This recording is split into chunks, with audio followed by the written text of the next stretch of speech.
Non, mais je me disais une chose qui n'était pas si bête, c'est que, en fait, si Bolloré a assassiné les Guignols, c'était parce que c'était un vrai espace de compréhension indépendante des groupes politiques, non complotistes, non extrême droite, non extrême gauche.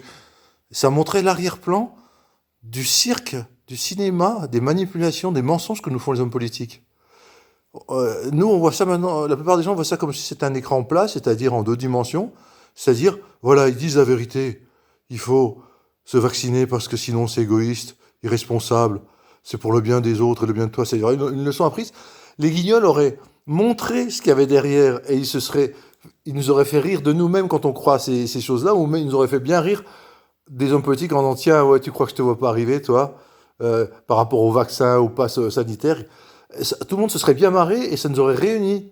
On ne serait pas fracturés, divisés comme l'est en ce moment. Parce que d'un côté, il nous faut croire que c'est l'un ou l'autre, alors que les Guignols nous ont montré, mais non, il y a bien autre chose qui se joue, regardez, on est en train de se foutre de vous. Et on dira, ah ouais, d'accord, ok, non, bah alors, on va pas tomber dans la combine, quoi. En tuant les Guignols, Bolloré, il a vraiment tué une pensée politique possible, une pensée critique possible.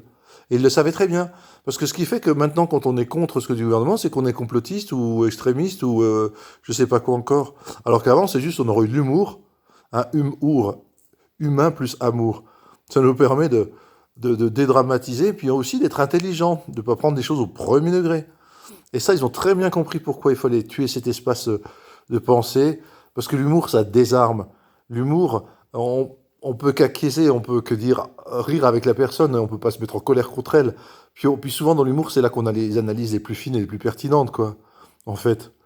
Parce qu'on voit comment, en se disant ah non mais c'est pas possible, il se fout de nous, et en le voyant, on rigole de nous-mêmes et de notre crédulité, on rigole de notre naïveté, et en même temps on dit ah je t'ai vu, homme politique, je t'ai vu là, t'étais pris la main dans le sac.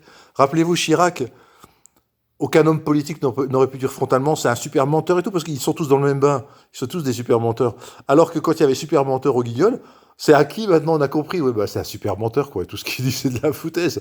Mais ça peut être dit sans agressivité, sans que ça soit récupération politique par extrême droite ou extrême gauche, etc. Ça a été dit et ça a été enregistré. Et voilà, et c'était pas un drame. Et là, en supprimant les Guignols, ils ont supprimé finalement l'unité nationale, la possibilité de tous rigoler ensemble, quel que soit notre parti et notre âge. Et croyez-moi, avec le Covid, avec ce qu'ils ont joué comme comédie, comme mascarade à tous les points de vue, eh ben, on aurait bien pu rire ensemble de ça et ne pas le prendre au premier degré, etc., etc. Voilà pour aujourd'hui.